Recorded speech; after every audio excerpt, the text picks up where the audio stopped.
আমাৰ দাই এজন পৰিয়ালৰ দাই এজন পানী সোঁতত উটি গৈছিলে। তেওঁ দেওবাৰে যিদিনা পানী হৈছিলে তেওঁ সেইদিনাখনিয়ে দোকানলৈ গৈছিলে। তাৰপৰা দোকানলৈ গৈ আমি ভাবিছোঁ তেওঁ আছে বুলি। তেওঁ মানে চাইকেলখন থৈ তেওঁক ৰখিব নোৱাৰিলে, মানে পানী সোঁতে দি টানি পুখুৰী এটাত পাক মাৰি মানে একেডোখৰ জেগাতে পৰি থাকিলে। 3 দিন 4 দিনৰ পিছতে পোৱা হৈছে শৰীৰটো। নাই মানুহজন ফুলি মানে তেওঁ নহয় নিচিনা লাগি গ'লগৈ মানে।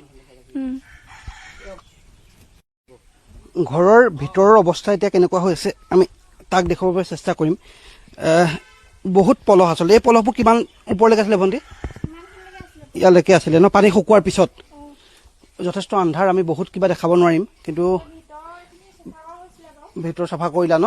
ভিতৰ চাফা কৰিলে এয়া ভিতৰৰ পৰিৱেশ। আচলতে ভিতৰৰ পৰিৱেশ ভিতৰত যাব নোৱাৰিম যিহেতু আমি কেমেৰাই গোটেই আন্ধাৰ হৈ আছে। ভণ্টি দেখুৱাইছোঁ এয়া পৰিৱেশ, একেবাৰে অৱস্থা বেয়া। তোমালোকৰ দাদাইদেউ এজনৰ গৈছিলে ন?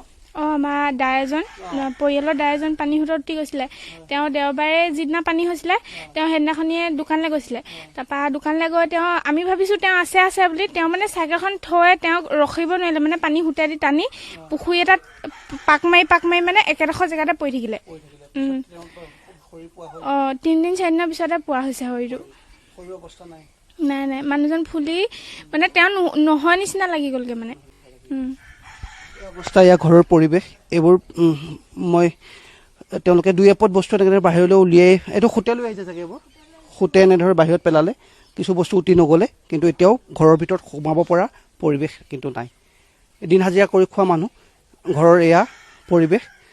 মুঠৰ ওপৰত কলৈকো কাৰোলৈ চাব নোৱাৰা পৰিৱেশ, কলৈকো ওলাই যাব নোৱাৰা পৰিৱেশ। এওঁলোক সকলোৱে এতিয়া নিশা ৰেল লাইনেই তেওঁলোকৰ আশ্ৰয়স্থল হৈ পৰিছে। গৈ লওক আইতা সোঁতত ওলাই আহিলোঁ আৰু কোনো ৰকম ধৰি মেলি উঠি যাওঁ হৈছিলে আকৌ ধৰি মেলি আনিলে আৰু ভয়ংকৰ 60।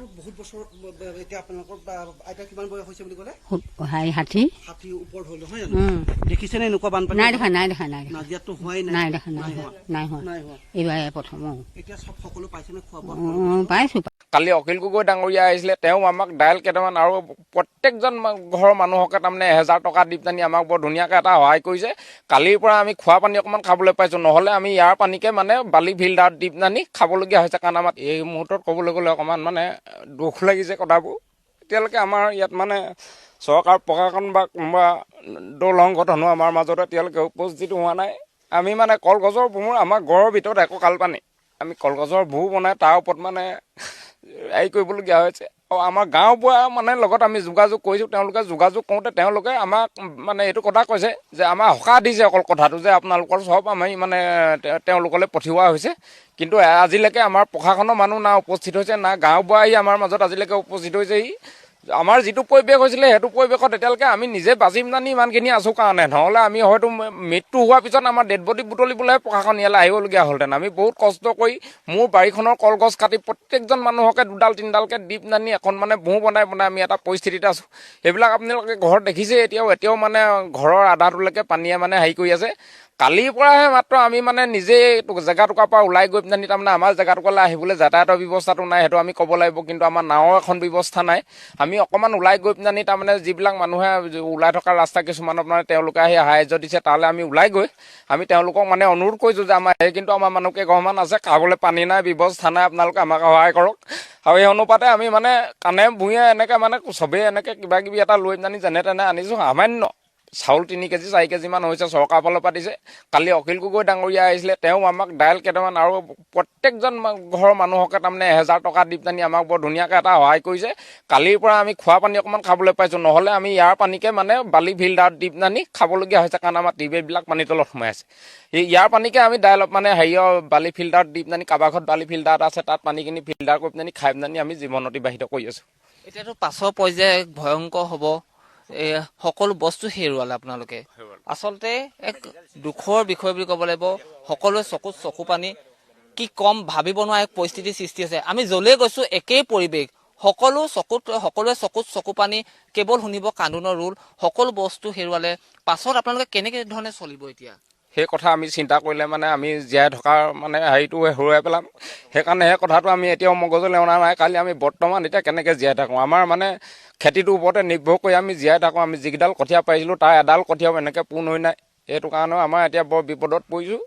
আমি চৰকাৰ প্ৰশাসন সকলোকে আমি এটাই অনুৰোধ জনাম যে আমাৰ এই মানুহখিনি যিখিনি আমি দুৰ্ভোগ ভুগি আছোঁ, সেই মানুহখিনিক যাতে অকণমান মানে চকুৰে চায়। কাৰণ আজি কোপতি আমি মানুহ মৰা হ'লে আমাক খবৰ কৰিবলৈ অহা নাই।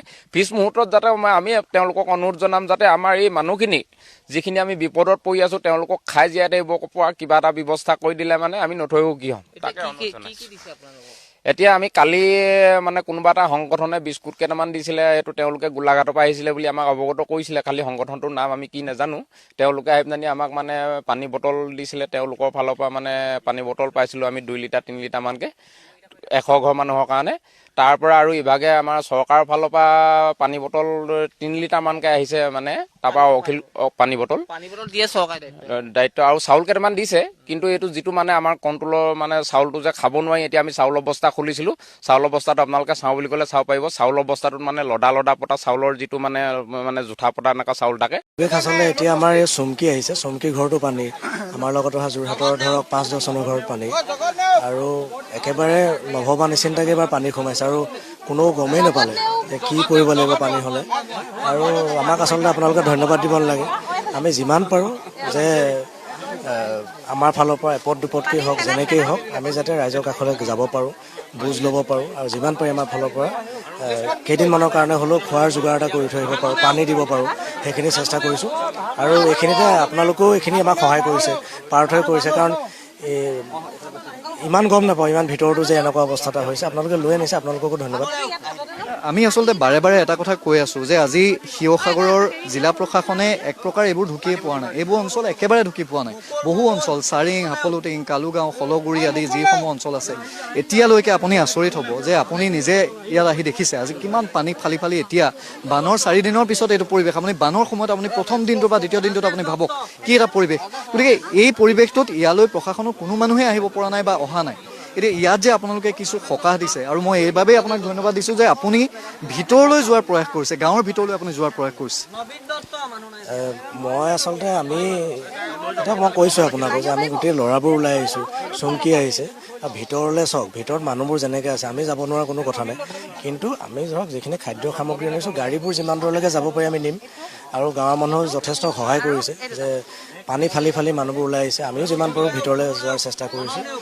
আৰু প্ৰশাসন বা চৰকাৰলৈ আহ্বান যে যিখিনি জেগাত এতিয়ালৈকেও প্ৰশাসনৰ মানুহ পোৱাগৈ নাই, উদ্ধাৰ হোৱা নাই, আৰু বিভিন্ন সমস্যাৰ সৃষ্টি হৈ আছে আপোনালোকে দেখিছে, আৰু এইখিনি যাতে অতি সোনকালে উদ্ধাৰ কৰাৰ ব্যৱস্থা কৰে, ইয়াত সাহাৰ্য দিয়াৰ ব্যৱস্থা কৰে। কাৰণ আমি যিখিনি আহিছোঁ আমি নিজৰ মাজত আমাৰ বহুতো লগ বন্ধু। এতিয়া মই যেতিয়া কথাখিনি পাতিছোঁ, আমাৰ যোৰহাট, গোলাঘাট, সৰুপথাৰ, ধেমাজি, য'ৰ ত'ৰ পৰা মোক আমাৰ লগৰবোৰে সহায় কৰিছে। মোৰ লগৰ বম্বেত আছে, বম্বেৰ পৰা অনুৰাগ ইছানৰ পৰা আদি কৰি অসম ছ'চাইটি বেংগলোৰ, ডুবাইত থকা মানস দা, তেওঁলোকে এতিয়াও আমাক কৈ আছে যে আমি যিমান পাৰোঁ সহায় কৰি থাকিম। কিন্তু এতিয়া মই কৈছোঁ যে প্ৰশাসন চৰকাৰেও সিমানখিনি কৰক, কাৰণ আমিও যিমান পাৰোঁ কৰিম। কাৰণ সেইখিনি পৰ্যাপ্ত নহয়। কিন্তু এই মানুহখিনি বা আৰুতো এনেকুৱা ধৰণৰ অজস্ৰ মানুহ বানাক্ৰান্ত হৈ আছে। সকলোবোৰে প্ৰশাসনৰ দায়িত্ব লওক, চৰকাৰৰ দায়িত্ব লওক, আৰু কৰিও আছে, আৰু ক্ষিপ্ৰতৰ হওক। কাৰণে যদি 10 ঘৰ মানুহে এদিনৰ এসাঁজো ভাত খায়, সেয়াও আমাৰ কাৰণে ডাঙৰ কথা। আৰু ইয়াৰ কাৰণে আমাক ধন্যবাদ নালাগে। মোৰ নিজৰ ঘৰটো পানী হৈছে, কালি মোৰ লগৰে গৈ তাত সহায় কৰি থৈ আহিছেগৈ ঘৰত। সেয়াই ওলাই আহিছোঁ ৰাইজৰ কাৰণে, আৰু কাৰণ ৰাইজ আমাৰ লগত সকলো সময়তে থাকে, আমিও ৰাইজৰ লগত। উজনি অসমৰ বানাক্ৰান্ত ৰাইজৰ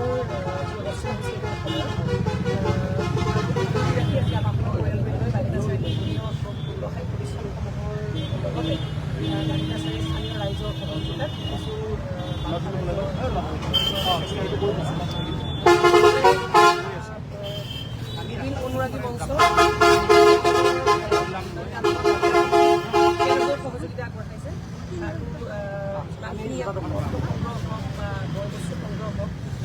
এইখিনি যোগেদি এটা কথা ক'ব বিচাৰিছোঁ যে খাদ্য সামগ্ৰী নাটনিটো ডাঙৰ নাটনি হৈছে বস্ত্ৰ। আমি খবৰ পাইছোঁ বহুত ঠাইত এনেকুৱা হৈছে, একেযোৰ কাপোৰ পিন্ধিয়ে মানুহে নৰ্থ শ্বুটিং পাৰ কৰিছে।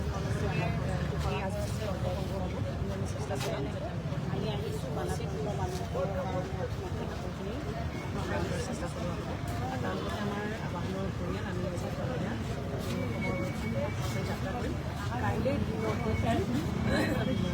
সন্মিলিত যুৱ সংঘৰ এটা অনুষ্ঠানৰ লগত আমি কথা পাতিছোঁ কাৰণ তেওঁলোকে যিহেতু স্থানীয় ৰাইজে বেছি ঠাইবোৰ কেনেকৈ বেছি কৰিছে তেওঁলোকৰ সহযোগিতাত আমি কাইলৈ বিতৰণৰ প্ৰচেষ্টা চলোৱা হৈছে আৰু এটা ফোন নম্বৰ আছে মই ফোন নম্বৰটো আপোনালোকৰ যদি কৈ দিব বিচাৰিছোঁ যে আমগুৰি সন্মিলিত যুৱ মঞ্চৰ 70020698669 মই আপোনাৰ কৈছোঁ 70020698669 এই নম্বৰটোত যদি চাই আছে যদি আপোনালোকৰ ঠাইলৈ কি বনাই কোনোবাই এই ফোন নম্বৰটো তেওঁলোকে ফোন কৰিলে আমি ঠাই ভিজিটে যাম বা তেওঁলোকে আমি যোৱাৰ আগতো বিভিন্ন সময়ত তেওঁলোকে আগভাগ হৈ আছে সাহায্যৰ কাৰণে গতিকে নম্বৰত ফোন কৰিলে আপোনালোকে পেচেণ্টবোৰ কৰিলে আমাৰ তেওঁলোক সহায় হ'ব আমি যোৱাটো আমাৰ কাৰণে আপুনি আৰু এটা কথা কৈ দিয়ক তাৰমানে অকল কষ্টই নহয় যিখিনি মেট্ৰিক দিব যিখিনি হায়াৰ ছেকেণ্ডেৰী দিব তেওঁলোকৰ এচেঞ্চিয়েল নোটছ বা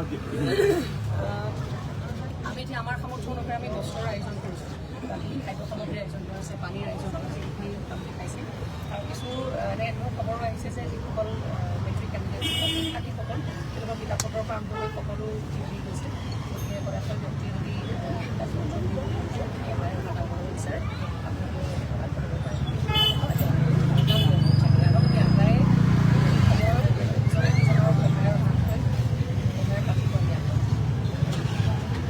আমি নাযাওঁ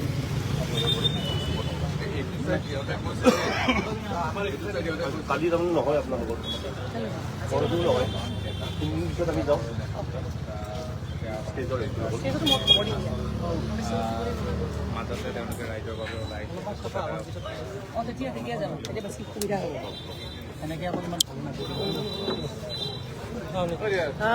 আমি আজি আবাহনৰ পৰিয়ালবৃন্দই বাইহাটা চাৰিআলিৰ ব্যৱসায়িক প্ৰতিষ্ঠানসমূহৰ পৰা কিছু বান সাহাৰ্য সংগ্ৰহ কৰাৰ প্ৰচেষ্টা এটা হাতত লোৱা হৈছে আমি গোটেই আবাহনৰ পৰিয়ালবৃন্দ আজি ইয়াত উপস্থিত আছোঁহি বাইহাটা চাৰিআলিৰ স্থানীয় ৰাইজৰ সহযোগিতাত জুবিন অনুৰাগী মঞ্চ অজয়ো আছে আমাৰ লগতে গীতানগৰ মহিলা সমিতি তেওঁলোক আছে আটাইখিনি মিলি যিমানখিনি আমাৰ ইয়াত সংগ্ৰহ হয় অকল অৰ্থই নহয় অন্ন বস্ত্ৰ যোনে যিয়ে যেনেকৈ পাৰে এই লাইফটো যদি চাই আছে কোনোবাই আমি ইয়াতে অলপ সময় আছোঁ গতিকে যদি আপোনালোকে কাপোৰ কানিও কিবা দিব বিচাৰে আমাৰ হাতত প্ৰদান কৰিব পাৰে আমি আজি পিছবেলা উজনিৰ অসমলৈ যাত্ৰা আৰম্ভ কৰিম কাইলৈ দিনটো এটা আমগুৰিৰ সন্মিলিত যুৱ মঞ্চ নামৰ এটা অনুষ্ঠানৰ সহযোগিতা কাৰণ স্থানীয় ৰাইজে বেছি জানিব কোন জেগাত কি নানা ধৰণৰ সমস্যাৰ সৃষ্টি হৈছে গতিকে তেওঁলোকৰ সহযোগিতাত আমি আমাৰ ফালৰ পৰা য'ত কিঞ্চিত এইখিনি সাহায্য বিতৰণৰ প্ৰচেষ্টা চলোৱা হ'ব এটা ফোন নম্বৰ মোৰ পেজটোত মই অলৰেডি দিছোঁৱেই মই তথাপিতো আকৌবাৰ এই ফোন নম্বৰটো কৈ দিওঁ সেই ফোন নম্বৰটোত আপোনালোকে যদি ফোন কৰি যোগাযোগ কৰে তেওঁলোকে নিজাববীয়াকৈ প্ৰচেষ্টা চলাই আছে যথেষ্ট সংখ্যক তেওঁলোকে সাহায্য দিয়াৰ ব্যৱস্থা কৰিছে বিভিন্ন ভিতৰ অঞ্চললৈ গৈছে 70020698669 70020698669 এই ফোন নম্বৰটোত আপোনালোকে ফোন কৰিলে যদি কোনোবা ঠাইত আনটাচড হৈ আছে গৈ পোৱাকৈ নাই এই নাম্বাৰটোত ফোন কৰিলে আপোনালোকৰ সাহায্যখিনি বিতৰণ কৰাৰ প্ৰচেষ্টা চলোৱা হ'ব আৰু যদি কিবা দিব যদি বিচাৰে তেতিয়াও এই ফোন নম্বৰটো ফোন কৰিব পাৰিব বা আমাকো যোগাযোগ কৰিব পাৰিব বিশেষকৈ বস্ত্ৰৰ বৰ সমস্যা হৈছে বুলি আমি গম পাইছোঁ পানী খাদ্য সামগ্ৰী পাইছে এই ষ্টুডেণ্টসকলৰ কিতাপ পত্ৰৰ ক্ষেত্ৰত যথেষ্ট সমস্যাৰ সন্মুখীন হৈছে গতিকে যদি কোনো সহায়ক ব্যক্তিয়ে সেইসমূহ আগ্ৰহ বিচাৰে গতিকে আমাকো কণ্টেক্ট কৰিব পাৰে বা এই নাম্বাৰটো যিটো দিলোঁ সেই নাম্বাৰটো আপোনালোকে ফোন কৰি পেলাই কণ্টেক্ট কৰিব পাৰে বাইহাটা চাৰিআলি সকলো লোকে খুব ধুনীয়াকৈ আমাক সহায় কৰি আছে তেওঁলোকে এয়াই নহয় যে আমাকে হেৰি কৰিছে সেইটো নিজাববীয়াকৈও বহুত কৰিছে এতিয়ালৈকে সকলোৱে আচলতে এই সময়ত সহায় হাত আগবঢ়াবলৈ চেষ্টা কৰিছে গতিকে আমাৰ আবাহন পৰিয়ালৰ ফালৰ পৰাও আমি এটা সৰু প্ৰচেষ্টা আগবঢ়াইছোঁ যাতে অকণমান আমি সহায় কৰিব পাৰোঁ গুৱাহাটীৰ পৰা বৈকুণ্ঠ আহিছে মোৰ খুব আচলতে দুখো লাগিছে কথাটোত আপোনালোকে মানে নিজৰ থিয়েটাৰ অখৰা এৰি পেলাই আকৌ ইয়াতে আহিব লগা হৈছে শিল্পী সমাজৰ কাৰণে খুব দুখৰ কথা অসমৰ ৰাইজৰ লগতে গতিকে আপোনালোকে ইমানখিনি সময় দিয়াৰ কাৰণে আমি আপোনালোকক বহুত বহুত ধন্যবাদ জনাইছোঁ আৰু প্ৰত্যেকজন কলা কৌশলী যাতে কুশলে থাকে তাৰ কামনা কৰিছোঁ আৰু প্ৰস্তুতি প্ৰয়াসৰ সদায় একক অনন্য এই ৰ'দতো এতিয়া ৰিহাৰ্চল কৰি আহি ৰাইজৰ কাৰণে তেওঁ ওলাই আহিছে আবাহনৰ প্ৰত্যেকজন কলা কৌশলীক মই ভগৱানৰ ওচৰত এটাই প্ৰাৰ্থনা কৰিম যে তেওঁলোককো শক্তি দিয়ক আৰু কামবোৰ আমাৰ ইয়াৰ বিপদৰ মাজে মাজে কামবোৰো চলি যাব লাগিব, তেতিয়াহে আকৌ এখন নতুন যিবোৰ শেষ হৈ গৈছে সেই বাণিজ্যিক উদ্যোগটো আকৌ উঠাই আনিব লাগিব, নহ'লে কিন্তু আমি আকৌ বহুত পিছ পৰি যাম। গতিকে বিপদৰ মাজতে কামবোৰো আমি একেলগে কৰি যাব লাগিব। তেতিয়াহে আমিও নিজেও কাম কৰি গ'লেও আমিও সবল হ'ম আৰু আন 10জনক সহায় কৰিব আমি সহায় কৰিব পাৰিম। এইটো বহুতে কৈ আছে যে কিছুমানে ইয়াত এতিয়াও কাম কৰি আছে, মিটিং কৰি আছে, চবেই চবৰ কাম কৰি যাব লাগিব, তাৰ মাজতে সহায়টো আমি কৰি যাব লাগিব। নিজৰ কামখিনি কৰি যাব লাগিব, তেতিয়াহে আপুনি কিন্তু আন 10জনক সহায় কৰিব পাৰিব। গতিকে সকলো ফালৰ পৰা সবল হৈ থাকিব লাগিব, যিমানখিনি পাৰোঁ আমি চেষ্টা কৰি আছোঁ আবাহনৰ পৰিয়ালৰ পৰা। সেয়ে আমাৰ আৰ্টিষ্টসকল ওলাই আহিছে, আমাৰ যিখিনি কলা কৌশলী শিল্পী যিখিনি আছে, আৰু বাইহাটা চাৰিআলিৰো ইয়াৰ যিসকল লোক আছে তেওঁলোকো ওলাই আহিছে গোটেইখিনিয়ে।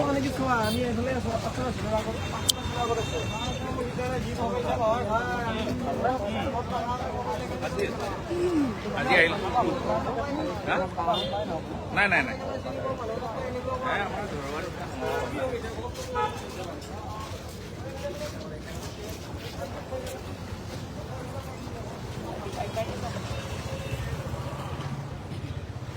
ফটো কোনোবা ল'ৰাটোৱে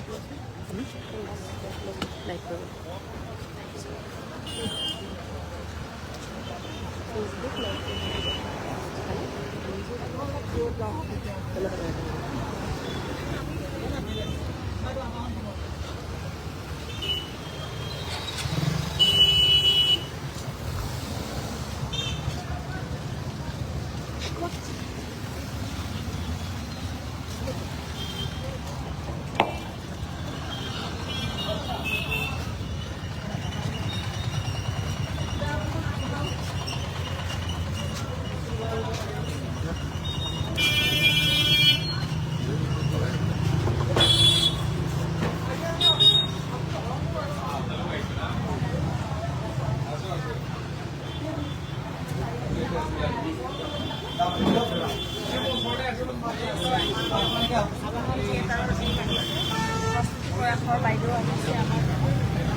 আৰু এইখিনিতে আমাৰ সকলো ওলাই আহিছে, আচলতে আমি কৈছোঁ অজয়ো আহিছে। এয়া বাইদেউসকল আপোনালোকে দেখি আছে আমাৰ পিছফালে, বহু কেইগৰাকী বাইদেউ আমাৰ লগত আছে সকলো। আপোনালোকৰ অনুষ্ঠানটো বিষয়ে অকণ ক'ব নেকি? আমাৰ গীতালী মহিলা সমিতি গীতানগৰৰ, গুৱাহাটী গীতানগৰ গীতালী মহিলা সমিতি আমি সদায় ৰাইজৰ লগত আছোঁ, ৰাইজৰ হকে আছোঁ। পৰহিত দিনা অজয় ফুকনৰ লগত আমি যথেষ্টখিনি যিমান পাৰোঁ আৰু গোটেইবোৰে আমি খাটি দিছোঁ। এইখিনি অকল মানুহৰ কাৰণে, মানে ইমান অৱস্থাবোৰ বেয়া দেখিছোঁ এইকেইদিন, গতিকে মন একদম ভাঙি গৈছে। তেখেতসকলক পাৰিলে কিবা এটা আমি কৰিব লাগে। আহিছোঁ বাইদেউ কথা কৈ থাকোঁতে আমাৰ নেটৱৰ্কৰ অলপ প্ৰব্লেম হৈ গ'ল আচলতে। তাকে সেইদিনাখনো আমি তেনেকৈ অজয় ফুকনৰ লগত আমি গ'লোঁ, গোটেই গীতালী মহিলা সমিতি আৰু সমাজৰ গোটেই ৰাইজৰ পৰা, আৰু মানে কোনো নিৰ্দিষ্ট প্ৰতিনিধি নাই যদিও মানে জুবিন গাৰ্গ অনুৰাগী মঞ্চ, গতিকে আমি গোটেইবোৰ একেলগে গৈছোঁ। আৰু আজিও তেনেকৈ আমি গোটেইবোৰ বাইহাটা চাৰিআলিলৈ গুৱাহাটীৰ পৰা আহিছোঁ আবাহন থিয়েটাৰৰ লগত প্ৰস্তুতি। বন্ধু বান্ধৱীসকল, আজি আমাৰ ৰাজ্য চৰকাৰৰ এখন সাপ্তাহিক কেবিনেট বৈঠক অনুষ্ঠিত হয় আৰু কেবিনেট বৈঠকত আমি এই বছৰৰ বাজেট ঘোষণাসমূহ কেনেকৈ ইমপ্লিমেণ্ট কৰিম বা দুই এটা ইমপ্লিমেণ্টেশ্যনৰ কাম আমি লগে লগে আৰম্ভ কৰিব লাগে, এই ধৰণৰ আমাৰ এটা সিদ্ধান্ত হৈছিল। বাজেটত আমি এইবাৰ এটা কথা ঘোষণা কৰিছিলোঁ যে Assam state rural livelihood mission ASRLM-ৰ যদি কোনোবা বাইদেৱে বেংকৰ পৰা ব্যক্তিগতভাৱেও লোন লয়, তেতিয়াহ'লে আমি তেওঁলোকক ষ্টাম্প ডিউটি পৰা আমি তেওঁলোকক ৰেহাই দিম। আগতে আছিলে যে গ্ৰুপ হিচাপে লোন ল'লে আমি ষ্টাম্প ডিউটি নলৈছিলোঁ, কিন্তু এতিয়া আপোনালোকে জানে যে আমি এটা নতুনকৈ ভাৰতত এটা কনচেপ্ট আহিছে লাখপতি বাইদেউ। অসমত 9 লাখ লাখপতি বাইদেউ আছে। এই 9 লাখ লাখপতি বাইদেৱে তেওঁলোকৰ বেংক ষ্টেটমেণ্ট বেংক একাউণ্ট যদি প্ৰডিউচ কৰে বেংকে তেওঁলোকক লোন দিবলৈ আগ্ৰহী কিন্তু তেওঁলোকে ষ্টাম্প ডিউটি দিব লাগিব কাৰণ লোনৰ সময়ত বেংক আৰু লাখপতি বাইদেউৰ মাজত এখন এগ্ৰিমেণ্ট হয় এগ্ৰিমেণ্টখন ৰেজিষ্টাৰ কৰিব লাগিব আৰু এগ্ৰিমেণ্টখন ৰেজিষ্টাৰ কৰিলে ষ্টাম্প ডিউটি দিব লাগিব আজি কেবিনেটে সিদ্ধান্ত ল'লে আমি বাজেটতো ঘোষণা কৰিছিলোঁ যে কোনোবা সেলফ হেল্প গ্ৰুপৰ বাইদেৱে ব্যক্তিগতভাৱে যদি লোন লয় গ্ৰুপত লোন ল'লেতো ষ্টাম্প ডিউটি নালাগিছিলে এতিয়াৰ পৰা ব্যক্তিগতভাৱে লোন ল'লেও ষ্টাম্প ডিউটি দিব নালাগে বিনা ষ্টাম্প ডিউটিত তেওঁলোকৰ এগ্ৰিমেণ্টখন ৰেজিষ্টাৰ্ড হ'ব ইয়াৰ ফলত এইটোৱে লাভ হ'ব যে বেংকসমূহে লাখপতি বাইদেউসকলক বা আন বাইদেউসকলক লোন দিয়াৰ ক্ষেত্ৰত অধিক আগ্ৰহী হ'ব কাৰণ এই ষ্টাম্প ডিউটিটোৰ পইচাটো আধা বেংক আৰু আধা বাইদেউসকলে দিব লাগিছিল এতিয়া ৰাজ্য চৰকাৰে তাক ৱেভ কৰি দিলে আৰু তাৰ পৰিপ্ৰেক্ষিতত আমাৰ যিটো এটা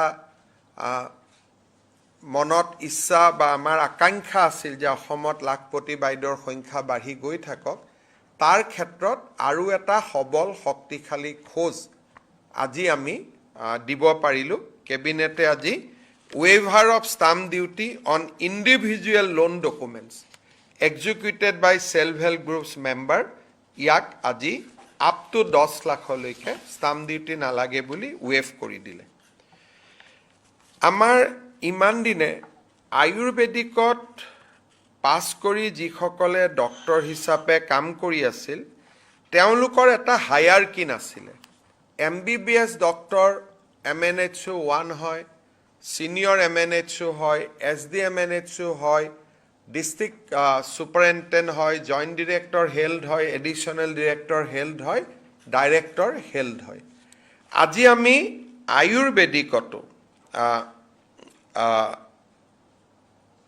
এটা তেওঁলোকৰ যাতে এটা নিজৰ সাৰ্ভিস ৰুল থাকে যাতে তেওঁলোকেও প্ৰমোশন হৈ ডাইৰেক্টৰ আয়ুষ পৰ্যন্ত হ'ব পাৰে সেই ধৰণে আজি আমি আমাৰ ৰাজ্যত কাম কৰি থকা আয়ুৰ্বেদিক ডক্টৰসকলৰ বাবে এটা নতুন সেৱা বিধি কেবিনেটে আজি মঞ্জুৰি কৰে আমি এই মাহৰ পৰা নিৰ্বাচনৰ আগতে দিয়াৰ ধৰণে আমাৰ ৰেশন কাৰ্ডৰ বিপৰীতে দালি চেনি আদি দিয়াৰ যেটো ব্যৱস্থা তাক আমি আগষ্ট মাহৰ পৰা পুনৰ আৰম্ভ কৰিম ইয়াৰ নিবিদা আদি দায়িত্ব বা কেনেকৈ ভালদৰে কিনিব পাৰে এই গোটেই দায়িত্বটো আজি ৰাজ্য চৰকাৰে নিজে নকৰি নাফেডক অৰ্পণ কৰে এতিয়া নাফেডে টেণ্ডাৰ কৰিব নাফেডে গোটেইখিনি কৰিব ৰাজ্য চৰকাৰ দায়িত্ব মাত্ৰ বিতৰণত থাকিব প্ৰকিউৰমেণ্ট কিনা বেচাৰ দায়িত্বৰ পৰা ৰাজ্য চৰকাৰ নাথাকিব কিনা বেচাৰ সম্পূৰ্ণ দায়িত্ব আমি নাফেডক দিছো কিন্তু নাফেডেও এনেই কিনিব নোৱাৰিব টেণ্ডাৰ কৰিহে এই বয়বস্তুবিলাক তেওঁলোকে কিনি আমাক দিব পাৰিব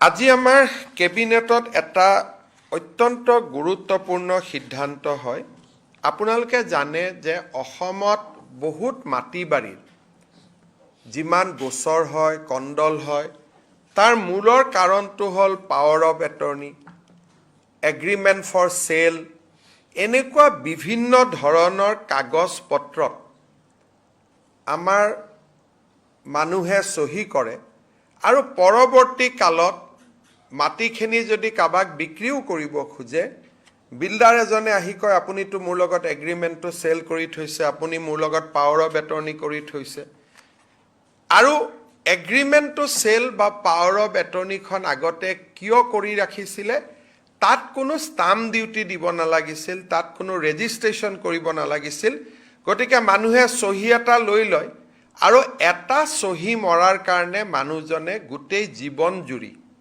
নিজৰ মাটি বাৰী বিক্ৰী কৰিব নোৱাৰা হয় পাৱাৰ অফ এটৰ্নি এখনত সহি কৰি থোৱা বুলি তেওঁ গোটেই জীৱন জুৰি মাটি বাৰী বিক্ৰী কৰিব নোৱাৰা হয় কাৰণ এইবিলাকত কোনো ৰেজিষ্ট্ৰেশ্যন নালাগিছিলে ষ্টাম্প ডিউটিও নালাগিছিলে এখন খোলা কাগজত চহী কৰি ল'লে হৈ গ'ল আজি কেবিনেটে এইটো এটা বহুত ডাঙৰ এটা সিদ্ধান্ত ল'লে যে এগ্ৰিমেণ্টটো চেল কৰিলেও আপুনি ৰেজিষ্টাৰ কৰিব লাগিব পাৱাৰ অফ এটৰ্নি ল'লেও আপুনি ৰেজিষ্টাৰ কৰিব লাগিব আৰু যেতিয়া agreement for sale power of attorney আদি ৰেজিষ্টাৰ কৰিব লাগিব ৰেজিষ্টাৰৰ ওচৰত গৈ কোনোবাই ৰেজিষ্ট্ৰেশ্যন কৰিব লাগিব সম্পূৰ্ণ দলিন কাগজ পত্ৰত তেতিয়া চৰকাৰে জানিব যে আমি ৰেজিষ্টাৰ কৰিছোঁ আৰু তেতিয়া এখন যদি ৰেজিষ্টাৰ কৰি থৈছে দ্বিতীয়খন ৰেজিষ্টাৰ নহ'ব তৃতীয়খন ৰেজিষ্টাৰ নহ'ব চতুৰ্থখন ৰেজিষ্টাৰ নহ'ব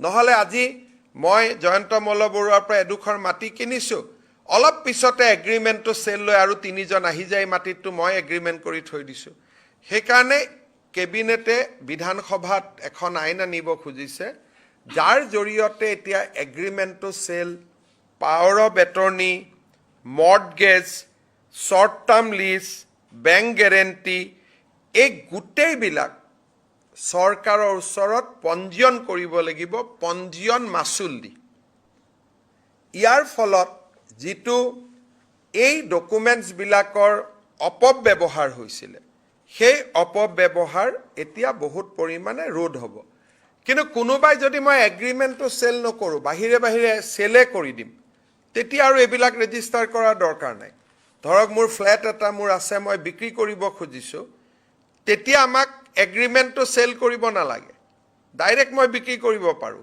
কিন্তু এগ্ৰিমেণ্টটো চেল কৰি পিছত মই কিনিম 3 বছৰ 10 বছৰ আগতো এগ্ৰিমেণ্ট অফ চেল বুলি উলিয়াই লৈ দিয়ে কোনোবাৰ মৃত ব্যক্তি মোৰ নামত মাটি আছে ল'ৰাৰ নামত দেউতা মৰিলে দেউতাৰ চহী এটা লৈ আহি কয় যে এইটো এগ্ৰিমেণ্টটো চেল আছিলে ল'ৰাজনে মাটিটো বিক্ৰী কৰিব নোৱাৰা হয় কোৰ্ট কাছাৰীত যাবলগীয়া হয় এক প্ৰকাৰ আধা গুৱাহাটীৰ মাটিত মৃত দেউতাকবিলাকৰ নামত এগ্ৰিমেণ্টটো চেল লৈ লেণ্ড ব্ৰকাৰবিলাকে ঘূৰি থাকে সেইকাৰণে এতিয়াৰ পৰা নিয়ম হ'ল যে এগ্ৰিমেণ্টটো চেল আছে যদি আপোনাৰ ৰেজিষ্টাৰ্ড হ'ব লাগিব গতিকে এটা বহুত ডাঙৰ আমি সংশোধনী এটা আনিছোঁ আৰু মই ভাবোঁ যে ই বহুতখিনি মাটিৰ সৈতে জড়িত অপৰাধমূলক কাম কাজক ৰোধ কৰাত সহায় কৰিব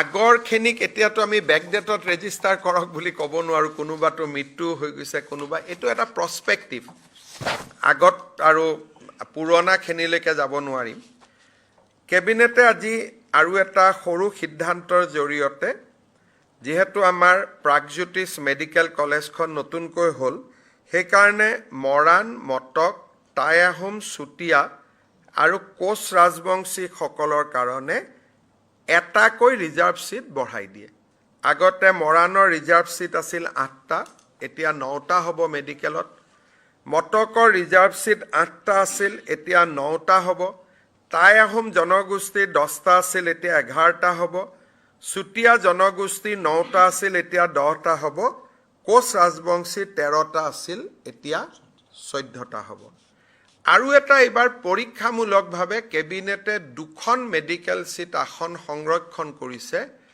যাৰ দেউতাক মাক দুইটাই নাই বহুত আমাৰ ছাত্ৰ ছাত্ৰী থাকে দেউতাক মাক নাথাকে সংঘৰ্ষ কৰি পঢ়া শুনা কৰে অৰফেনৰ কাৰণে আমি 2টা মেডিকেল ছিট এইবাৰ ৰিজাৰ্ভ কৰিছোঁ যে কোনোবা এজন যদি মাক দেউতাক নোহোৱা ল'ৰাই মেডিকেল নিটত পাছ কৰিছে কিন্তু 2 নম্বৰ 5 নম্বৰৰ কাৰণে পোৱা নাই অন্ততঃ 2জন ল'ৰাক আমি ৰিজাৰ্ভেশ্যন কেটেগৰীত আনিছোঁ OBC হ'লে OBCৰ পৰা যাব জেনেৰেল হ'লে জেনেৰেলৰ পৰা যাব 2জন অৰফেনে এইবাৰ ৰিজাৰ্ভ কেটেগৰীত পঢ়াৰ সুবিধা পাব আৰু যদি প্ৰয়োগটো ভাল হয় তেতিয়াহ'লে আমি ভৱিষ্যতে প্ৰতিখন মেডিকেল কলেজতো এটাকৈ আমি দিব পাৰিম এইবাৰ আৰম্ভণি আমি 2টা ছিটেৰে কৰিব খুজিছোঁ যদি ইয়াৰ ৰিয়েকশ্যনটো ভাল হয় যদি অপব্যৱহাৰ নহয় তেতিয়াহ'লে আমি ইয়াতে আমি 2টাকৈ ছিট দি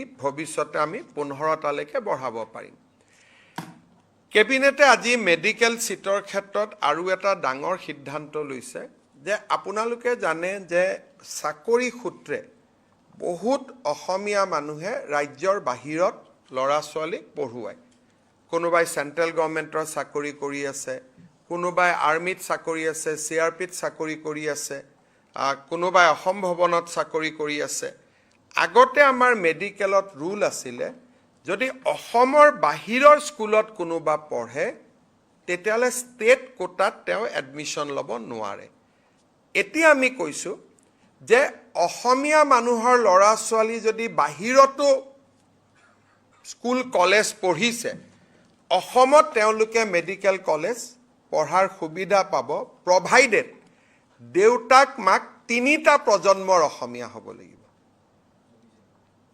তাৰমানে তেওঁৰ ককাকো অসমৰ হ'ব লাগিব আজু ককাও অসমৰ হ'ব লাগিব যদি এনেই যোৱা 10 বছৰত ধৰক মই ধৰি ললো ৰাজস্থানৰ পৰা এজন ব্যক্তি ব্যৱসায়ৰ কাৰণে আহিছে বা কোনোবাই 71 চনত অসমীয়া হৈছে সিটিজেনশিপ লৈছে বা কোনোবাই তেওঁলোকৰ স্বাভাৱিক ককাইকজন আহিলেও দেউতাক মাকটো অলৰেডি নিজৰ ষ্টেট অফ অৰিজিনত আছে গতিকে তাতে পঢ়িছে তেওঁলোকৰ কাৰণে আমি এইটো সুবিধা দিয়া নাই কাৰণ তেওঁলোকৰ পৰিয়ালৰ আধা অলৰেডি বাহিৰত পাৰ্মানেন্ট কৰি আছে কিন্তু যিসকল তিনিটা প্ৰজন্মৰ অসমীয়া তেওঁলোকৰ ল'ৰা ছোৱালী চাকৰি সূত্ৰে কৰ্ম সূত্ৰে বাহিৰত পঢ়িছে কিন্তু এখন তেওঁলোকৰ ঘৰ নহয় তাত টেম্পৰাৰী আছে কিন্তু বাহিৰত পঢ়াৰ কাৰণে তেওঁলোকে মেডিকেল সিট অসমত নাপায় গতিকে সেই তিনিটা প্ৰজন্মৰ অসমবাসী জাতি যিয়ে নহওক জনগোষ্ঠী যিয়ে নহওক তিনিটা প্ৰজন্মত বাস কৰা যদি বড়ো মিচিং বৰাক ভেলীৰ মানুহ যোন হ'ব পাৰে তিনিটা প্ৰজন্ম যোনে অসমত বাস কৰিছে তেওঁলোকৰ ল'ৰা ছোৱালী বাহিৰত স্কুলিং কৰিলেও অসমত মেডিকেলৰ সিটৰ বাবে সুবিধা পাব বাট অন মেৰিট কম্পিটিশন কৰিব লাগিব কোনো কোটা নাই ৰিজাৰ্ভেশন নাই অন মেৰিট তেওঁলোকে কম্পিটিশন কৰিব পাৰিব এইটো আমাৰ প্ৰবাসী অসমীয়াসকলৰ বহুত দিনীয়া এটা দাবী আছিলে কলিকতাত কোনোবা আপোনালোকে জানে যে সব জায়গাতে বাংগালুৰুত অসমীয়া সমাজ থাকে পুনেত থাকে দিল্লীত থাকে লাহে লাহে অসমীয়া মানুহ বাহিৰত বাঢ়িছে তেওঁলোকৰ ল'ৰা ছোৱালী কৰ্ণাটকেও এডমিশন নিদিয়ে অসমেও এডমিশন নিদিয়ে তেওঁলোকৰ ল'ৰা ছোৱালীক সিটিজেন নহয় বুলি মহাৰাষ্ট্ৰও এডমিশন নিদিয়ে অসমেও নিদিয়ে তেওঁলোকৰ ল'ৰা ছোৱালীক সিটিজেন নহয় বুলি তেওঁলোকে আন ৰাজ্যতো এডমিশন নাপায় অসমতো নাপায় অৰুণাচলত আমাৰ অসমীয়া মানুহ আছে অৰুণাচলত এডমিশন নিদিয়ে আমি নাপাওঁ শিলঙত আমাৰ অসমীয়া মানুহ আছে শিলঙতো পঢ়িব নোৱাৰে অসমতো পঢ়িব নোৱাৰে সেই কাৰণে আমি কৰিছো যে তেওঁলোকৰ যদি দেউতাক মাক ককাক আজু ককাক মিলি তিনিটা প্ৰজন্ম যদি অসমত আছিলে 1951 চনত যদি অসমত আছিলে তেতিয়াহলে তেওঁলোকে অসমৰ মেডিকেল সিটত বাহিৰত স্কুলিং কৰিলেও তেওঁলোকে এতিয়া অসমত মেডিকেল পঢ়াৰ সুবিধা পাব এইটো প্ৰবাসী অসমীয়াসকলৰ কাৰণে এটা ভাল খবৰ কিন্তু অসমীয়া বুলি কওঁতে মই আকৌ কৈছো 51 চনৰ অসমীয়া হ'ব লাগিব 71ৰ নহয় 51ৰ অসমীয়া হ'ব লাগিব কেবিনেটত আজি এইখিনি সিদ্ধান্তৰ লগতে আজি আমি শিৱসাগৰ চৰাইদেউ জিলাৰ বান পৰিস্থিতিৰ বিষয়ে কেবিনেটত আলোচনা হয় আৰু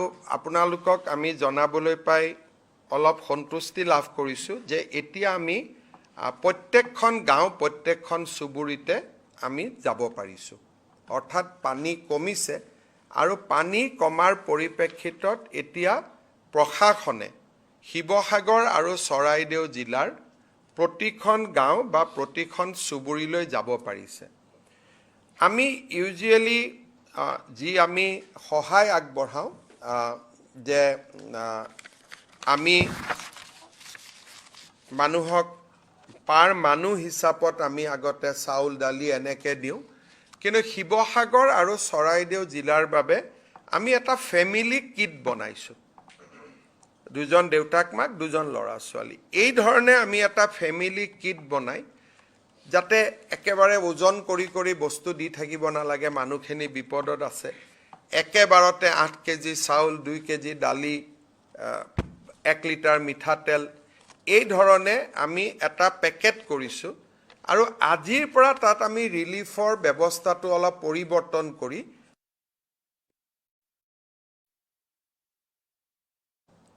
কোনো মণ্ডল মহৰীয়ে গৈ আকৌ জুখি থাকি দাগা পাল্লা দি যাতে বস্তু দি থাকিব নালাগে প্ৰত্যেকটো পৰিয়াল বুলি আমি এটা পেকেট দি দিব পাৰোঁ তিনিচুকীয়া ডিব্ৰুগড় নগাঁও যোৰহাট আৰু গুৱাহাটীত এই পেকেটবোৰ আমি পেকেটিং কৰি আছোঁ যিহেতু শিৱসাগৰ বা চৰাইদেউত সম্ভৱ নহয় আজিও কিছু পেকেজ গৈছে কালিও যাব 3 দিনৰ ভিতৰত আমি আশা কৰোঁ লুজ চাউল দালি দি আছে অলৰেডি এনেকুৱা নহয় যে পেকেটটো হ'ব বুলি লুজ চাউল দালি দি আছে অতিৰিক্তভাৱে আমি ফেমিলি পেকেট এটা আমি দিয়াৰ বাবে আমি আগবাঢ়ি গৈছোঁ বহুত মানুহে মোক সুধি আছে যে তাতে আমি কি সহায় আমি ৰাইজক কৰিব পাৰোঁ বহুতবিলাক NGO বা আন লোকে আমাক সুধি আছে মোৰ এটাই অনুৰোধ যে আমাক যথেষ্ট কাপোৰ কানি লাগে কিন্তু ইউজ কাপোৰ কানি নালাগে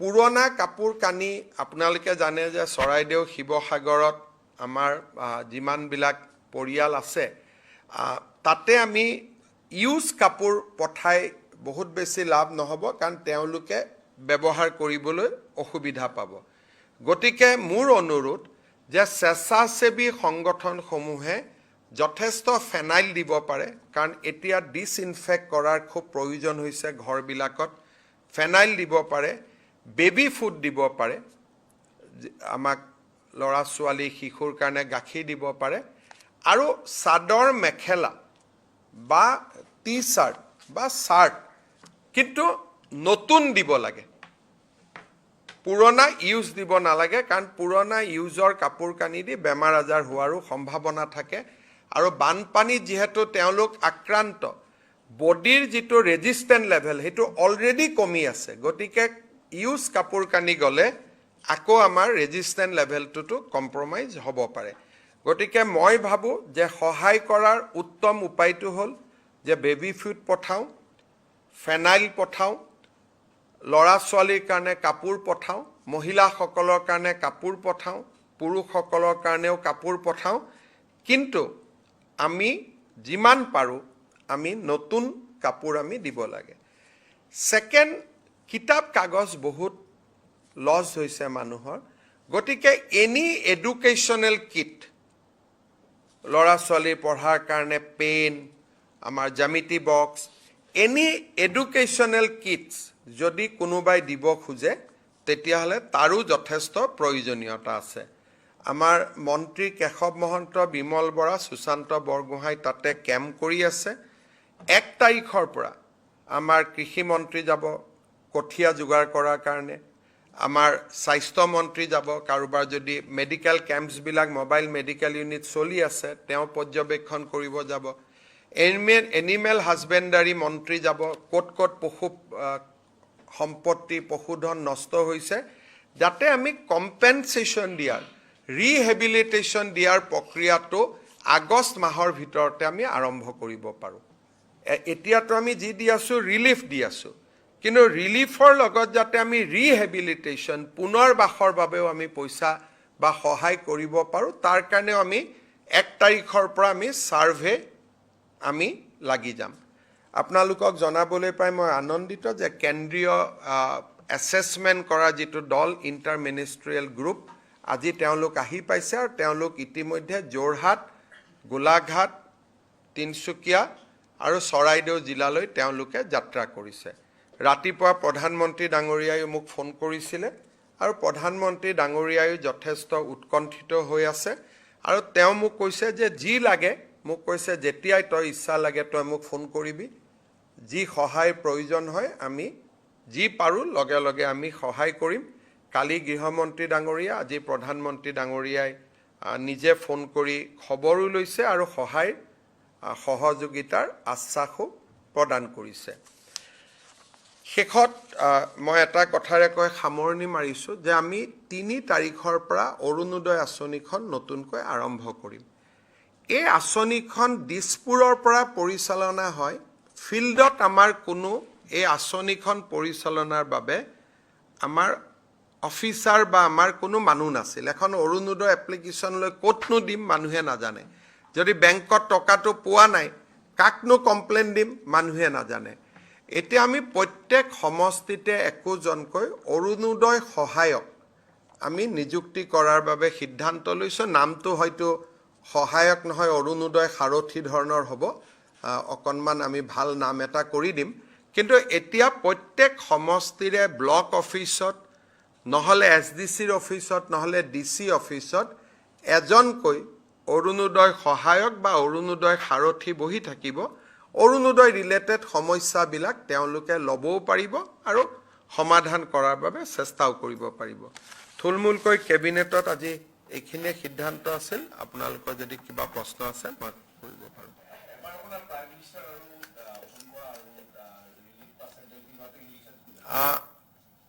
आज भारत के माननीय प्रधानमंत्री नरेंद्र मोदी जी ने सुबह ही मुझे फोन किया था। असम के बाढ़ परिस्थिति का बारे में उन्होंने मेरा साथ चर्चा किया। प्रधानमंत्री जी ने मुझे आश्वासन दिया कि ये दुख का घड़ी में भारत सरकार असम वासियों का साथ खड़ा है। आज इंटर मिनिस्ट्रियल टीम प्रधानमंत्री जी ने भेजा है, पहुंच गया है असम में। इंटर मिनिस्ट्रियल टीम डैमेज का जो भी असेसमेंट करेगा भारत सरकार हमें सहाय करेगा। पूरा प्रधानमंत्री जी ने मुझे आश्वासन दिया है। आप लोग जानते हैं कल गृह मंत्री जी ने भी मुझे टेलीफोन किया था और भारत सरकार से जो भी सहायता का जरूरत है वो देने का आश्वासन भी दिए थे। आज प्रधानमंत्री जी ने बात करने का बाद मैंने थोड़ा एयरफोर्स को थोड़ा ज़्यादा एक्टिवेट करने के लिए बोला था। आज एयरफोर्स ने काफ़ी एरिया में फूड पैकेट्स ड्रॉप किया है और ये फूड पैकेट सही सलामत लोगों का पास आज पहुंच भी गया है। पहला दौर में कुछ समस्या हुए थे, थोड़ा पैकेट फाट गए थे, लेकिन आज बहुत ही सुशृंखलित व्यवस्था के अनुसार पैकेट्स वगैरह ड्रॉप किया गया है और एयरफोर्स से भी ये ड्रॉपिंग कल और परसों भी चलते रहेगा। हालांकि अभी हम हर जगह में जाने का परिस्थिति में आ चुका है।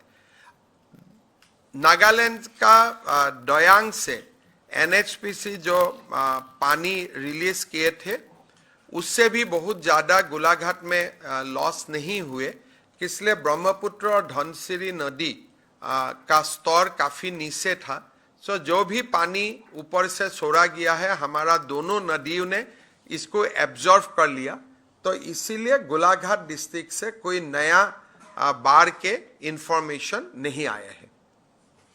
सर तक स्कूल कलेजबिलाकतो पलह परिছে এটো সাফ চিকুনৰ ব্যৱস্থা আমি নিশ্চিতভাৱে ব্যৱস্থা লম আৰু এডুকেশ্যন ডিপাৰ্টমেণ্টেও আমি শিৱসাগৰ আৰু চৰাইদেউৰ স্কুলখিনি অলপমান দেৰিকৈ ৰিঅপেন কৰিম আৰু যিকেইখন স্কুলত সমস্যা আছে আমি তাক সমাধান কৰি ল'ম।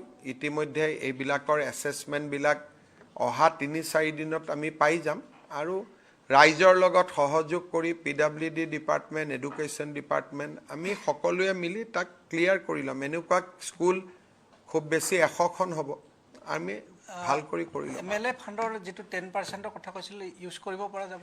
10% মানে 15 লাখ টকা, এইটো দি কিমান হ'বগৈ কাম। গতিকে আমি সহায় কৰিবই লাগিব, কৰাততো কোনো আপত্তি নাই, কিন্তু 15 লাখ টকা দিতো এইটো কৰিব নোৱাৰে। আমি আমাৰ বিধায়কসকলক বা ৰাইজক আমি যথেষ্ট সহায় কৰিব লাগিব আৰু এইটো ক্ষেত্ৰত আমি পইচা লৈ চিন্তা কৰা নাই, আমাৰ পইচা আছে।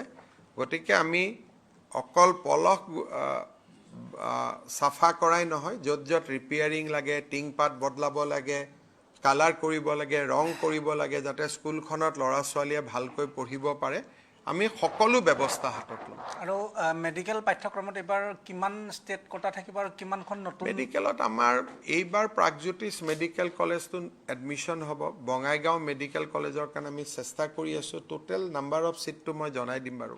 মানে আমাৰ 14খনত 100কৈ 1400 আৰু ডিব্ৰুগড়ত 150, গুৱাহাটীত প্ৰায় 250, ৰাফলি 1800মান ছিট হ'ব। 1800 চিট হ'ব।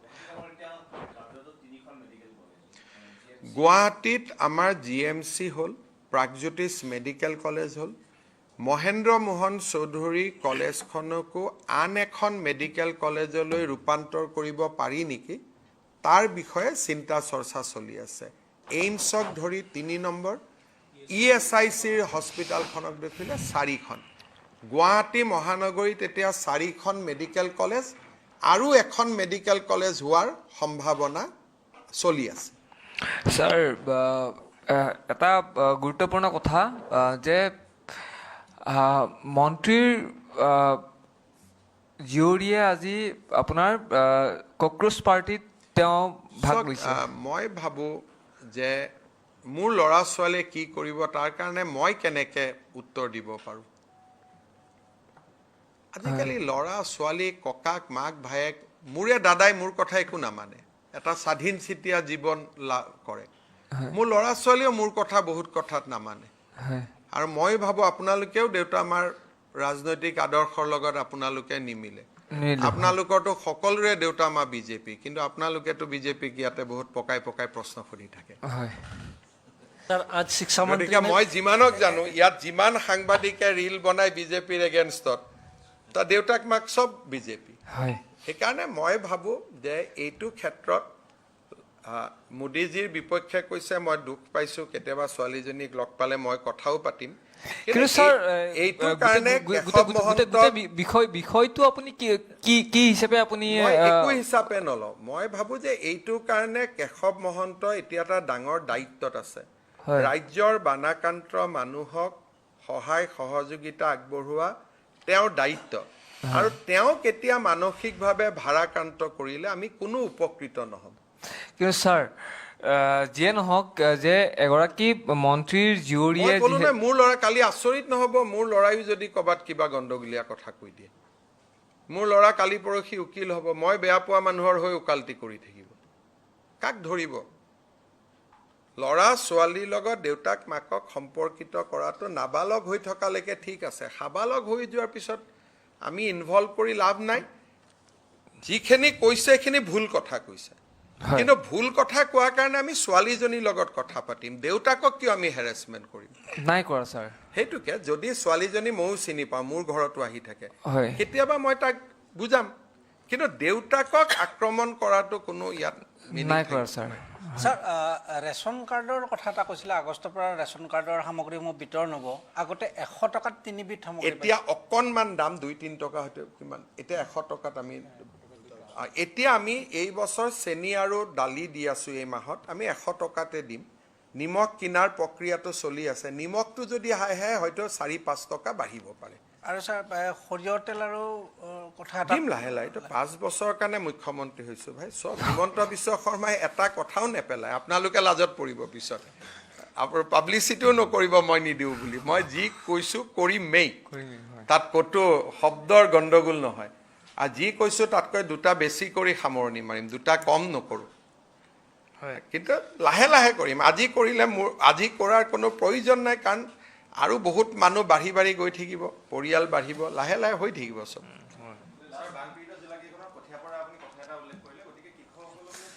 কঠীয়ালৈ বিশেষ সমস্যা একো নাই। আমি চিন্তা কৰাৰ এইকাৰণে কাৰণ নাই, এইবাৰ অসমত কোনো জিলাত বানপানী হোৱা নাই। সেইকাৰণে গোটেই জিলাবিলাকত পৰ্যাপ্ত কঠীয়া আছে। তিনিচুকীয়াত কঠীয়া আছে, ডিব্ৰুগড়ত কঠীয়া আছে, যোৰহাটত কঠীয়া আছে, গোলাঘাটত কঠীয়া আছে, তেজপুৰত কঠীয়া আছে। মাত্ৰ পীযুষ হাজৰিকাই ট্ৰাকেদি লৈ গৈ দিব লাগিব, ইমানেই। যদি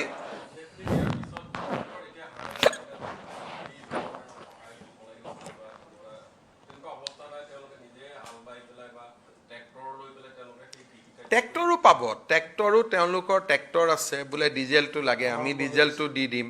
গতিকে আপোনালোকে দেখিব যে একো অসুবিধাই নাথাকে। মই নিজে গৈ চাই আহিছোঁ, মই 2-3 দিন পিছত আকৌ যাম, আমাৰ মন্ত্ৰীসকল যাব। আৰু ফ্লাড এফেক্টেড মানুহক সহায় কৰাৰ ক্ষেত্ৰত কোনো অসুবিধাই নাথাকে। এইটো ক্ষেত্ৰত মোৰ কনফিডেন্সো আছে, বিশ্বাসো আছে, আৰু আমি খুব ভাল কৰি আমি মানুহখিনিক সহায় কৰিম। তাকো আমি কম্পেনচেশ্যন দিম। যাৰ পশুধন 2টা মৰিছে সি 2জনৰ কম্পেনচেশ্যন পাব, 4জন মৰিছে 4জনৰ পাব। মানে আমি সকলো ফালৰ পৰা, কাৰোবাৰ চাৰ্টিফিকেট হেৰাইছে তেওঁক আমি ডুপ্লিকেট চাৰ্টিফিকেট আনি দিম, কিতাপ পত্ৰ চেজ হৈছে কিতাপ পত্ৰ যোগাৰ কৰি দিম। মানে আমি ক'তো কম নাৰাখোঁ। কিন্তু এটা কিছুমান নোট বহীটো হেৰাই গ'ল, তেওঁলোকে যিটো কুৱেশ্যন পেপাৰ লিখিছিলে হাতে লিখা নোট বহীটোতো আৰু মই দিয়াৰ পৰা আৰম্ভ কৰি তেওঁলোকক ঘৰৰ ৰিপেয়াৰিং কৰাৰ পইচা দিয়াৰ পৰা আৰম্ভ কৰি কঠীয়াৰ পৰা আৰম্ভ কৰি তেওঁলোকক ট্ৰেক্টৰাইজেশ্যন কৰাৰ পৰা আৰম্ভ কৰি চিট দিয়াৰ পৰা আৰম্ভ কৰি আমি গোটেইবোৰ কৰি দিম। চক মানে এইবিলাক হ'ল একোটা চাইকলজি। এটা এজন মন্ত্ৰী আহিলে দিনটো মই ঘূৰি থাকিব লাগিব, মোৰ কি লাভ হ'ব? তেওঁ ফোনতে যেতিয়া মই কামখিনি কৰাব পাৰোঁ। গতিকে মোৰ কথাটো হ'ল যে আজি অসমত অন্তত মই ৰাইজক আশ্বাস দিব পাৰোঁ যে আপোনালোকে এজন মুখ্যমন্ত্ৰী আছে আপোনালোকৰ লগত, বিপদৰ সময়ত মই টেলিফোনতো কামটো কৰাব পাৰোঁ। এতিয়া কোনোবা আহিলেতো মই না বুলি মই বেয়া পাব নোৱাৰোঁ, কিন্তু শিৱৰাজ সিং চৌহান আহিলে বুলি ৰিলিফ পাব, নাহিলে বুলি ৰিলিফ নাপায় তেনেকুৱা নহয়। এছেছমেণ্টৰ কাৰণে আমাক ব্যুৰ'ক্ৰেটছৰ টীম লাগে, মন্ত্ৰীয়েতো এছেছমেণ্ট নকৰে। যিটো প্ৰয়োজন মোদী ডাঙৰীয়াই পঠিয়াই দিলে, যাক ইণ্টাৰ মিনিষ্ট্ৰিয়েল টিম বুলি কয়, সেইটো already they have landed in Assam. देखिए रिजिग्नेशन करना उनका व्यक्तिगत सिद्धांत है, लेकिन मैंने ट्वीट भी किया हूँ। असम के लिए धर्मेंद्र प्रधान जी ने हमें काफ़ी मदद किए थे। Indian institute of management IIM अभी असम में हमने किया, प्रधान जी ने ही करके दिए है। और NEP इम्प्लीमेंटेशन में उनका जो एक बड़ा भूमिका थे, तो उसके लिए मेरा यही मानना है कि इतिहास धर्मेंद्र प्रधान जी को जरूर पॉजिटिवली ही असेस करेगा। अभी जो भी हुआ कि रिजाइन दिया नहीं दिया है मैं बहुत ज़्यादा फॉलो नहीं कर रहा हूँ, लेकिन मेरा मानना है कि हिस्ट्री विल जज him as a person who implemented NEP in India, who decolonized education system of the country. बाकी क्यों रिजिग्नेशन दिया है, क्यों दिया है, मैं बहुत ज़्यादा इसको फॉलो अप नहीं कर रहा हूँ, मैं बात भी नहीं कर रहा हूँ। थोड़ा बाहर का परिस्थिति सुधारने दीजिए, और ये सब विषय में मेरा भी व्यूज़ होता है, और मैं बहुत हवा का साथ नहीं जाता हूँ। मेरा अपना भूमिका अपना मेरा बात होते हैं, लेकिन मैं अभी कुछ नहीं बोलना चाहता हूँ। इसलिए मेरे लिए शिवसागर, सरायदेव, गोलाघाट, जोरहाट ज़्यादा इम्पोर्टेंट है।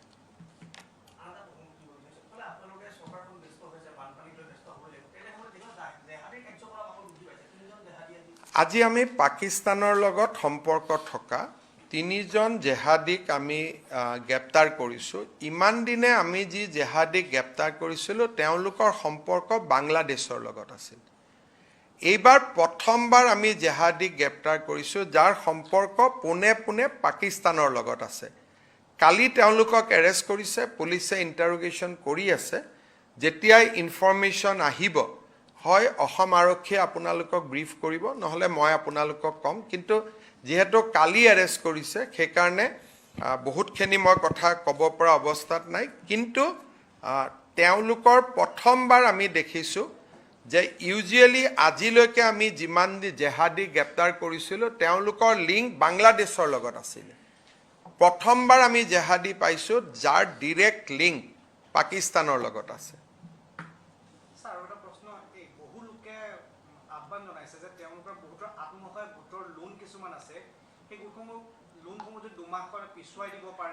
বেংকক মই অনুৰোধ কৰিম, কিন্তু বেংকত মই ক'লেও বেংকে বহুত কথা নুশুনে। কিন্তু মই চিঠি লিখিম বিত্তমন্ত্ৰী ডাঙৰীয়াক যে 1 বা 2 মাহৰ যদি ইনষ্টলমেণ্টটো পিছুৱাই ল'ব পাৰে। ছাৰ, এটা গুৰুত্বপূৰ্ণ কথা আপোনাক উল্লেখ কৰিব বিচাৰিম যে গুৱাহাটীৰ বিভিন্ন স্থানত বিভিন্ন পাহাৰ এৰিয়াত আপোনাৰ কিছুমান ঘৰ আছে য'ত আপোনাৰ বিশেষভাৱে আপোনাৰ প্ৰায় দুৰ্যোগ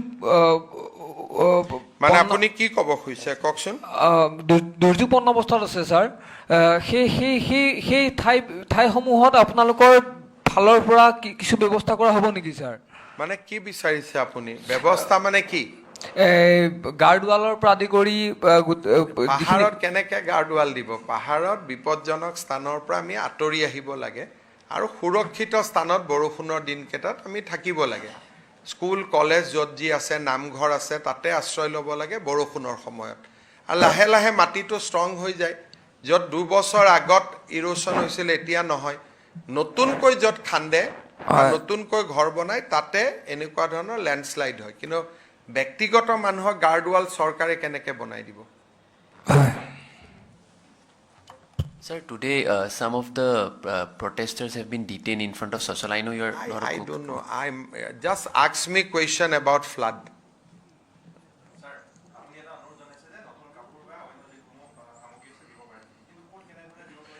জিলা উপায়ুক্তকো দিব পাৰিব জিলা আয়ুক্তক দিব পাৰিব আৰু কোনোবাই নিজে নিদি স্থানীয় NGOৰ লগত যোগাযোগ কৰিও দিব পাৰিব ধৰক বহুতে চৰকাৰক দিব নোখোজে নিজে দিব খোজে মই খালি আইটেমটোৰ নাম কৈছোঁ কিন্তু তেওঁলোকে যেনেকৈ বিচাৰে চৰকাৰৰ জৰিয়তে যদি দিব খুজিছে জিলা আয়ুক্তক দিব পাৰিব আৰু জিলা আয়ুক্তসকলে গ্ৰহণ কৰি বিতৰণ কৰি ফটোগ্ৰাফ আদি দি দিব কিন্তু যদি আমি বোলে নহয় আমি চৰকাৰক নিদিওঁ শিৱসাগৰ চৰাইদেউ জিলাত কেইবাটাও জাতীয় সংগঠন আছে NGO আছে তেওঁলোকৰ জৰিয়তে দিব পাৰিব আৰু কোনোবাই গাঁওখন বা অঞ্চলটো ডিচিৰ পৰা বুজি লৈ যে এইটো কোনটো এফেক্টেড জায়গাত দিম ডিচিয়ে গাঁওখনৰ নাম কৈ দিব চুবুৰীটোৰ নাম কৈ দিব নিজেও কৈ দিব পাৰিব এইটো এনেকুৱা নহয় যে চৰকাৰৰ জৰিয়তেহে অকল দিব পাৰিব এইটো আন ব্যৱস্থা দিও দিব পাৰিব মই খালি আইটেম কেইটা কৈ দিছোঁ যে তাতে বৰ্তমান কোন কেইটা আইটেমৰ প্ৰয়োজন আছে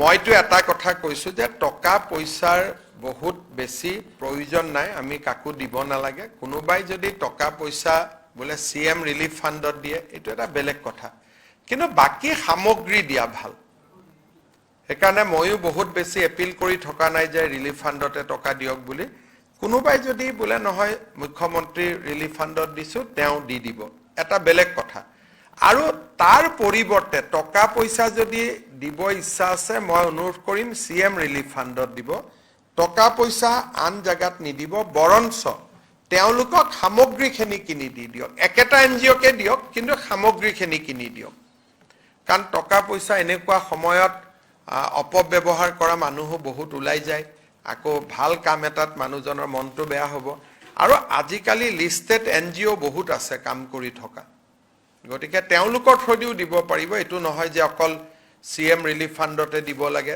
বেলেগ বেলেগ ব্যৱস্থাৰে আমি দিব পাৰোঁ হ'ব লেটেষ্ট ডেটটো আমি সদায় ৰাতি আমি বুলেটিন উলিয়াওঁ কালি মই লাষ্ট বুলেটিনলৈকে পোৱালৈকে আছিলে 62 আৰু আজিৰ সংখ্যাটো মই একজেক্টলি আপোনালোকক অলপ পিছত ঠিক ৰাতি 10-12 বজাৰ পিছত মই টুইট কৰি দিম যাতে মই ইনফৰমেশ্যন যিটো আহে কাৰেক্ট আহে দিনৰ সময়ত আমি বহুত বেছি ডিষ্টাৰ্ব নকৰোঁ চবেই ৰিলিফত জড়িত থাকে 9টা-10টাত তেওঁলোকে আমাক ৰিপৰ্টবিলাক পঠায় কিন্তু যোৱাকালি ৰাতি 12টা বজালৈকে ডেটটো লোৱা 62 ঠিক আছে